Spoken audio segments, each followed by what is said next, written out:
Bayangkan, trik penjualan, konsep bagaimana dia mencari duit, itu semuanya datang dari ide. Bila idenya keluar, itu luar biasa, apapun bisa dilakukan. Nah, ini kombinasi antara ide, teknologi, dan investor. Ada namanya investor berskala besar, ownernya ada duit, teknologi tadi dengan nama ide itu bisa digabungkan. Tapi kalau cuma ada ide dan cuma ada teknologi, tidak ada owner, teknologi ini harus dibayar loh maintenance-nya. Nah, ide ini untuk realisasikan hasil yang paling mahal untuk menciptakan ide ini membludak, itu adalah advertising. Advertising itu adalah pengiklanan. Pengiklanan itulah harga yang paling mahal sekali untuk menarik orang datang ke kita. Nah, itu yang paling susah. Jadi, teman-teman fokuskan. Jangan keliru lagi, ya. Kita cuma tinggal 18 hari. Kalau di sini, kalau jam 12, tinggal 17 hari untuk kita program airdrop yang namanya Tantin.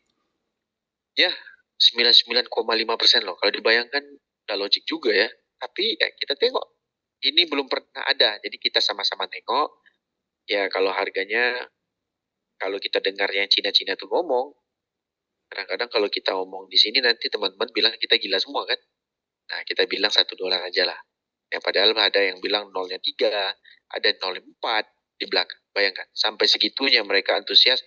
Di saat mereka bilang, di saat ada harga peluang tak beli di market, aku pasang dulu harga yang paling rendah. Berarti orang dah standby beli di harga rendah. Bila kena harga itu, token teman-teman hilang, uang teman-teman dapat, tapi teman-teman tidak bisa mengembalikan token teman-teman yang teman-teman jual dengan harga murah. Nah, berarti aset semakin berkurang kepada namanya retail dan kembali kepada walls. Oke? Ada pertanyaan lagi terakhir, last. Awal yang paling buka nanti itu ada cuma market spot. Setelah market spot, mungkin nextnya dia akan buka future. Dan setelah future dibuka, baru ada binary option. Lepas itu nanti baru ada bot trading. Setelah ada bot trading, nanti baru ada namanya concept loan. Ada namanya launchpad. Nah, tergantung nanti permintaan itu berskala bagaimana dia itu menyiapkan menunya sebanyak mungkin. Nah, ini kan masih menunya fokus bagaimana pencairan CTC ini. Benar kan? Nah, secara pencairan CTC, owner pasti terdeteksi, mendeteksi itu semua. Dia memberikanlah keuntungan kita karena kita telah memperkenalkan Tantin ke banyak orang nih dengan hasil yang kita punya. Ya udahlah, gua mau beli segini. Lu mau gak? Kayak botol. Abang kolek botol sebanyak mungkin. Botol yang paling banyak di abang. Abang tunggu dulu orang lain jual botolnya. Nanti baru abang jual. Tidak ada lagi botol. Ya udahlah, orang lain sudah ada botol mah. Gua jual botol sama lu. Tapi harganya 1,5 kali dari harga biasa. Yang mau nggak mau ya pasti dibeli. Begitu loh bang. Iya. Paham kan? Iya. Terus juga bang, suplainya dipatok 2 miliar ya. Itu Benar. kalau sudah ada banyak selling ya atau penjualan itu apa masih ada burning atau enggak? Jadi dia burning itu dia nggak burning total, maksudnya mengurangkan jumlah supply ya. Tetapi dia menggunakan dari keuntungan token itu, dia membuyback 80% dari nilai gas fee-nya tadi. Mau? Atau gas fee dipotong $1. Transaksi banyak nih, ada $1. Hitungan per hari sekian dolar. Nah, 80% dari nilai keuntungan itu dia akan membeli, dia buang ke market. Gitu. Berarti dia beli balik ke market. Begitu. Oh, begitu ya. Berarti nanti token CTC ini menjadi koin ya bang ya? Karena kan listing di market ini dan blockchain ya? Dia koin, dia punya blockchain sendiri. Dia gas fee utama dan dia adalah ikon utamanya di dalam Tantin blockchain itu. Iya. Terakhir figur bang. Utama ya, kingnya. Gitu. Ya terakhir. Iya. Terakhir bang. Ya juga banyak member saya yang gaptek ini bang ya. Untuk mensiasati KYC ya. KYC wajah ini sekiranya logout login bang.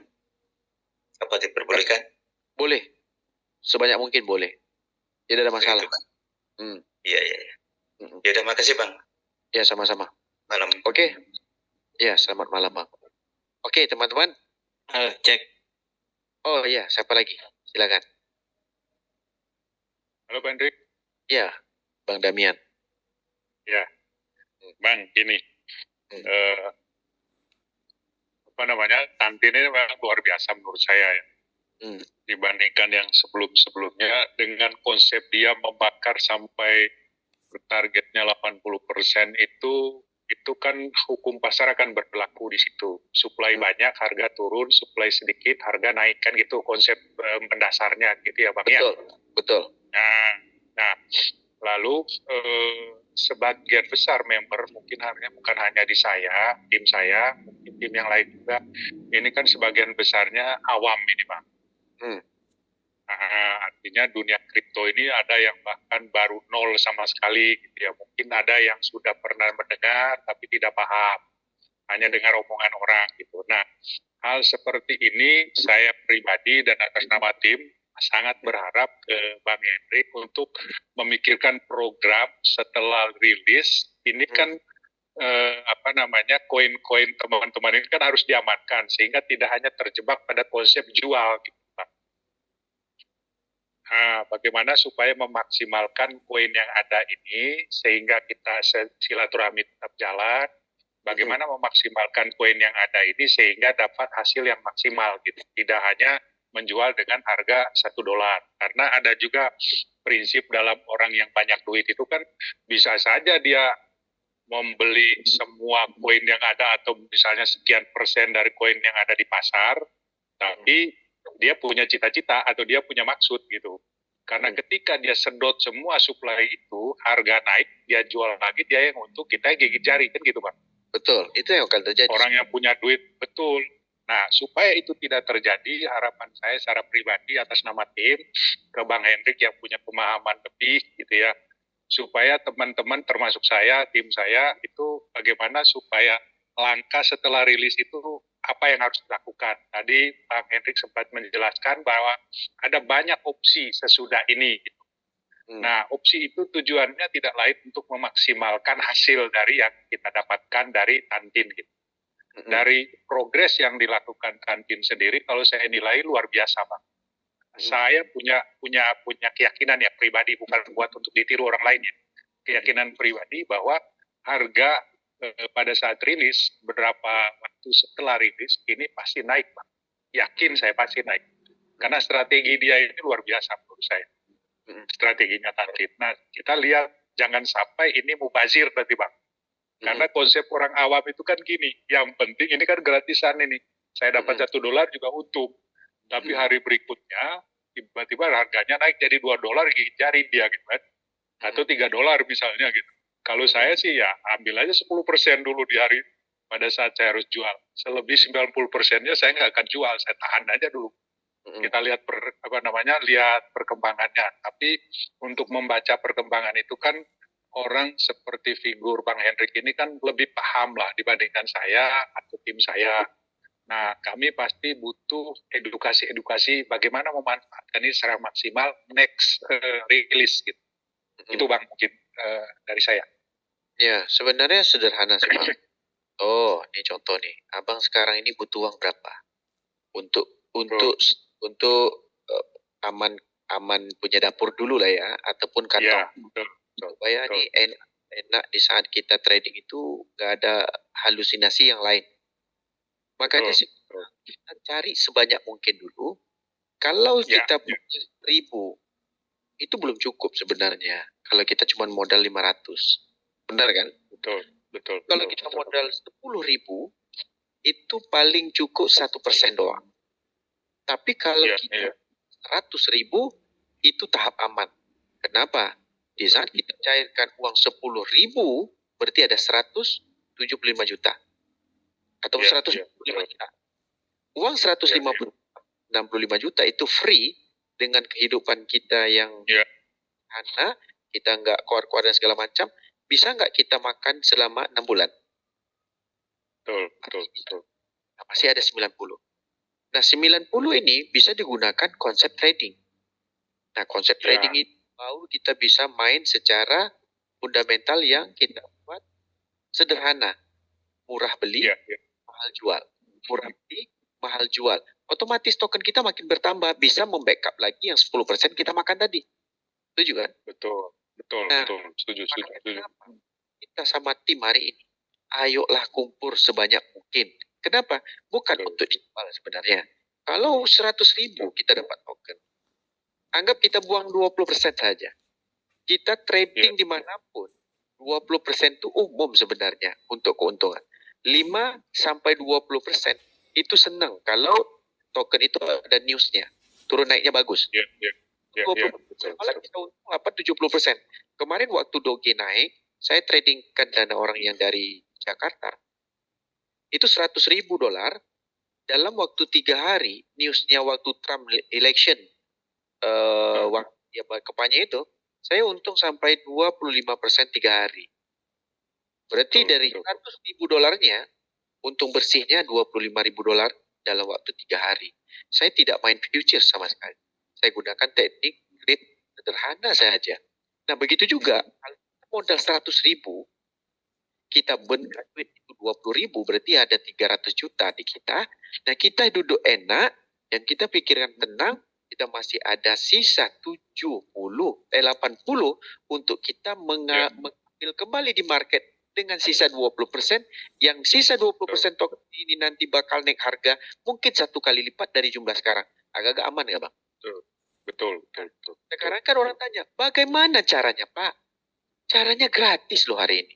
995 tersebar, nah carilah untuk teman-teman modal dulu. Jangan 100, jangan 1000. Kalau udah 1000 target 10. Kalau 10 udah tercapai target 50. Kalau 50 kita harus target 100.